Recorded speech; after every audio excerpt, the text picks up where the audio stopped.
চালের দাম একবারে কমে গেলে কৃষক ক্ষতিগ্রস্ত হবে বলছেন খাদ্য উপদেষ্টা। শাপলা চত্বর হত্যাকাণ্ড নিয়ে চাঞ্চল্যকর তথ্য দিলেন উপ প্রেস সচিব। ডক্টর ইউনূসকে হেফাজত নেতারা ভুল করবেন না, কোরআন সুন্নাহ বিরোধী প্রতিবেদন বাতিল করুন। বাংলাদেশ বিমানে নয় এয়ার অ্যাম্বুলেন্সে দেশে ফিরবেন খালেদা জিয়া। এবং সর্বশেষ জানাবো ভারতের সঙ্গে উত্তেজনার মাঝে ক্ষেপণাস্ত্র পরীক্ষা পাকিস্তানের। শুনছিলেন সংবাদ শিরোনাম, এবারে বিস্তারিত। চালের দাম একেবারে কমে গেলে কৃষক ক্ষতিগ্রস্ত হবে বলছেন খাদ্য উপদেষ্টা। মধ্যবিত্তদের মধ্যে গমের চাহিদা বেড়েছে বলে জানিয়েছেন অন্তর্বর্তীকালীন সরকারের খাদ্য মন্ত্রণালয় ও ভূমি মন্ত্রণালয়ের উপদেষ্টা আলী ইমাম মজুমদার। তিনি বলেন, দেশে বর্তমানে গমের চাহিদা 70 লাখ টন, দেশে উৎপাদন হয় মাত্র 10 লাখ টন, বাকি 60 লাখ টনের বেশিরভাগ আমদানি হয় বেসরকারিভাবে। আমরা যদি মজুদ বাড়াতে পারি তাহলে চালের দাম যেমন কমবে তেমনি গমের দামও কমবে। বর্তমানে চালের দাম কমে গেছে, তবে চালের দাম একবারে কমে গেলে কৃষকরা ক্ষতিগ্রস্ত হবে। তিনি বলেন, আমাদের নারায়ণগঞ্জের সাইলো গুদামের নির্মাণ কাজ শেষের পথে, আরো কিছু সাইলো গুদামের নির্মাণ কাজও শেষের পথে। এবছর বোরো ফসল ভালো উৎপাদন হয়েছে। আমরা বোরো ভালোভাবে মজুত করতে পারলে খাদ্য বান্ধব কর্মসূচি ও এমএসটিসিবির পরিমাণ আরো বাড়ানো যাবে। শাপলা চত্বর হত্যাকাণ্ড নিয়ে চাঞ্চল্যকর তথ্য দিলেন উপ প্রেস সচিব। 2013 সালে 5 ও 6 মে রাজধানী ঢাকার মতিঝিলের শাপলা চত্বর এলাকার নিয়ন্ত্রণ নিয়ে সমাবেশ করে হেফাজতে ইসলাম সমাবেশ দমাতে এক পর্যায়ে নিরস্ত্র মানুষের ওপর লাইট টিভিয়ে দিয়ে রাতের অন্ধকারে গুলি চালায় স্বৈরাচার হাসিনা সরকারের আইন শৃঙ্খলা বাহিনীর সদস্যরা। এই হত্যাকাণ্ডে কতজন মারা গেছেন তা নিয়ে এখনো জনমনে প্রশ্ন আছে। এবার আলোচিত সেই হত্যাকাণ্ড নিয়ে চাঞ্চল্যকর তথ্য দিয়েছেন প্রধান উপদেষ্টার উপ প্রেস সচিব আবুল কালাম আজাদ মজুমদার। নারী বিষয়ক সংস্কার কমিশন বাতিল সহ 4 দফা দাবিতে ঢাকার সোহরাওয়ার্দী উদ্যানে আজ মহাসমাবেশ করছে হেফাজতে ইসলাম, যা সফল করতে ভোর থেকেই রাজধানী সহ দেশের বিভিন্ন জেলা থেকে এই সমাবেশে যোগ দিয়েছেন হেফাজতে ইসলামের নেতাকর্মীরা। এই সমাবেশ থেকে হেফাজতের শাপলা চত্বরের কথা মনে পড়েছে উপপ্রেস সচিবের। হেফাজতের শাপলা চত্বরের সমাবেশে চালানো হত্যাকাণ্ড নিয়ে হিউম্যান রাইটস ওয়াচের জন্য নিজের করা একটি হেফাজতের শাপলা চত্বরের সমাবেশে চালানো হত্যাকাণ্ড নিয়ে হিউম্যান রাইটস ওয়াচের জন্য নিজের করা একটি অনুসন্ধানের কথা তুলে ধরেছেন আজাদ মজুমদার, যেখানে তার প্রতিবেদনে হত্যাকাণ্ডে নিহতের সংখ্যার কথাও জানানো হয়েছে। উপপ্রেস সচিব তার ফেসবুক পোস্টে লিখেছেন, যখনই আমি হেফাজতে ইসলামকে কোনো বড় বিক্ষোভ করতে দেখি তখনই আমার মনে পড়ে যায় শাপলা চত্বরে হত্যাকাণ্ডের ওপর হিউম্যান রাইটস ওয়াচের জন্য আমার অনুসন্ধানের কথা। যখন গোটা বিশ্ব এই গণহত্যার সংখ্যা নিয়ে দ্বিধাগ্রস্ত ছিল, তখন আমি ঢাকায় বিবিসির প্রাক্তন সংবাদদাতা মার্ক ডামেটের সঙ্গে চ্যালেঞ্জিং কাজটি গ্রহণ করি। অনুসন্ধানের রিপোর্ট নিয়ে আজাদ মজুমদার বলেন, আমরা এই সিদ্ধান্তে উপনীত হই যে 2 দিনের সহিংসতায় নিরাপত্তা বাহিনীর 7 সদস্য সহ কমপক্ষে 58 জন নিহত হয়েছেন। শাপলা চত্বর নিয়ে অনুসন্ধান করতে গিয়ে কতটা ঝুঁকি নিতে হয়েছিল সেই কথা তুলে ধরে আজাদ মজুমদার লেখেন, আপনারা যারা এখন সাংবাদিকতার জগতে ঘুরে বেড়াচ্ছেন, মানবাধিকার রক্ষা করছেন, তারা হয়তো কল্পনাও করতে পারবেন না যে কাজটি কতটা কঠিন ছিল। 2 সপ্তাহ ধরে চলা তদন্তের সময় রাস্তাঘাট, হাসপাতালের লগবুক খুঁজে, নিহতদের পরিবারের সঙ্গে দেখা করে, প্রত্যক্ষদর্শীদের সঙ্গে কথা বলে এবং কবরস্থানের প্রমাণ সংগ্রহ করে মানুষকে খোলাখুলিভাবে বোঝানোর চেষ্টা করে। আমি সবসময় নিরাপত্তা বাহিনীর নজরে পড়ে যাওয়ায় এমন নিখোঁজ হওয়ার ভয়ে থাকতাম।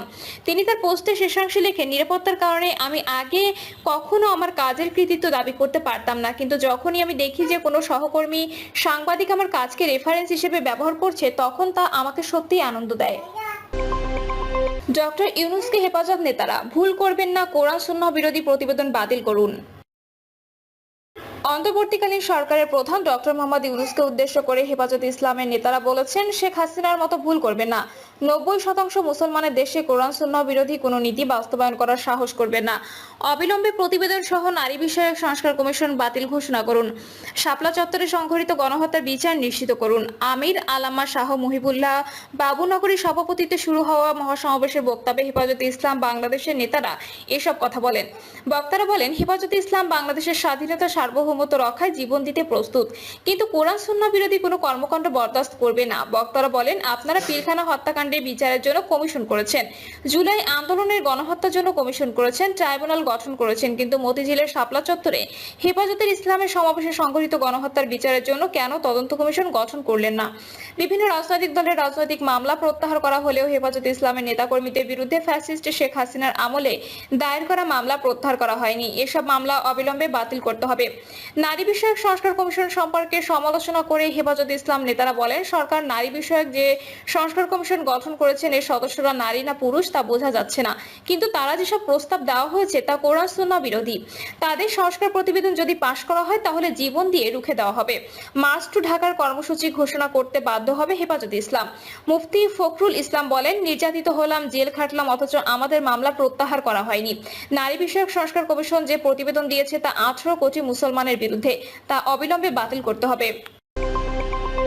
বাংলাদেশ বিমানে নয়, এয়ার অ্যাম্বুলেন্সে দেশে ফিরবেন খালেদা জিয়া। যুক্তরাজ্যের লন্ডনে চিকিৎসাধীন বিএনপি চেয়ারপারসন খালেদা জিয়া আগামী 5ই মে দেশে ফিরছেন।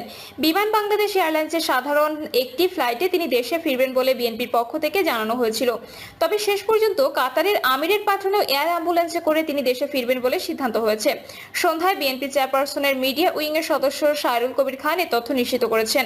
তিনি বলেন, ম্যাডাম কাতারের আমিরের পাঠানো এয়ার অ্যাম্বুলেন্সে সোমবার দেশে আসবেন, তবে সময়সূচি এখনো চূড়ান্ত হয়নি।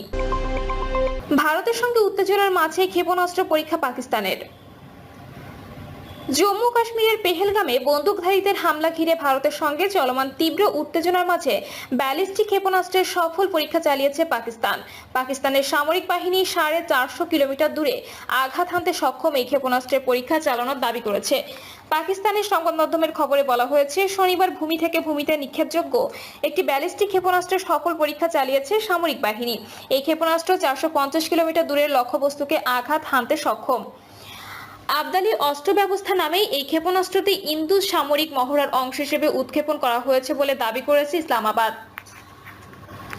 পাকিস্তান এমন এক সময়ে আবদালি ক্ষেপণাস্ত্রের পরীক্ষা চালিয়েছে যখন জম্মু ও কাশ্মীরের পেহেলগামে ভয়াবহ হামলার পর ভারত ও পাকিস্তানের মধ্যে চরম উত্তেজনা চলছে। একাধিক সূত্রের বরাত দিয়ে ভারতীয় সংবাদ মাধ্যম এনডিটিভির প্রতিবেদনে বলা হয়েছে, প্রতিবেশী দেশের এমন ক্ষেপণাস্ত্র পরীক্ষাকে গুরুতর উস্কানি হিসেবে বিবেচনা করতে পারে ভারত। ইসলামাবাদ বলছে, সামরিক বাহিনীর অপারেশনাল প্রস্তুতি যাচাই এবং ক্ষেপণাস্ত্রের উন্নত নেভিগেশন সিস্টেম ও অন্যান্য কারিগরি সক্ষমতা প্রমাণ করাই ছিল AWS ক্ষেপণাস্ত্র উৎক্ষেপণের উদ্দেশ্য। পাকিস্তান সরকারের এক বিবৃতিতে ক্ষেপণাস্ত্র পরীক্ষার ঘটনায় দেশটির প্রধানমন্ত্রী শেহবাজ শরীফ ও সামরিক বাহিনীর প্রধানরা জাতীয় নিরাপত্তা রক্ষার জন্য সব বাহিনীর অপারেশনাল প্রস্তুতি এবং কৌশলগত দক্ষতার বিষয়ে পূর্ণ আস্থা প্রকাশ করেছেন বলে জানানো হয়েছে। পেহেলগামে ভয়াবহ হামলার পর থেকে ভারত পাকিস্তানের সীমানা রেখা লাগোয়া এলাকায় দুই দেশের নিরাপত্তা বাহিনীর মাঝে গোলাগুলি চলছে। প্রকৃত নিয়ন্ত্রণ রেখা ও আন্তর্জাতিক সীমান্তে অস্ত্রবিরতি লঙ্ঘন করছে উভয় দেশের নিরাপত্তা বাহিনী। কাশ্মীরের হামলার ঘটনার পর পাকিস্তানের তথ্যমন্ত্রী আতাউল্লাহ তারা ভারত আগামী 36 ঘন্টার মধ্যে পাকিস্তানের হামলা চালাতে পারে বলে দাবি করেছিলেন, কিন্তু তার দাবির পর 72 ঘন্টা পেরিয়ে গেলেও বাস্তবে ভারতের হামলার ঘটনা দেখা যায়নি।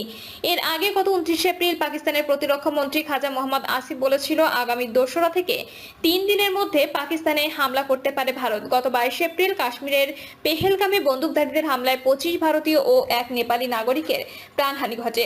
এই হামলার ঘটনার পর হিন্দু সংখ্যাগরিষ্ঠ ভারতে ব্যাপক ক্ষোভের সূত্রপাত হয়েছে। পাশাপাশি মুসলিম সংখ্যাগরিষ্ঠ পাকিস্তানের বিরুদ্ধে সামরিক পদক্ষেপ নেওয়ার দাবিও জোরালো হয়েছে ভারতের। প্রিয় দর্শক, এই ছিল এখনকার সর্বশেষ সংবাদ। আপডেট সব সংবাদ পেতে চ্যানেলটি সাবস্ক্রাইব করে বেল আইকনটি ক্লিক করে রাখুন।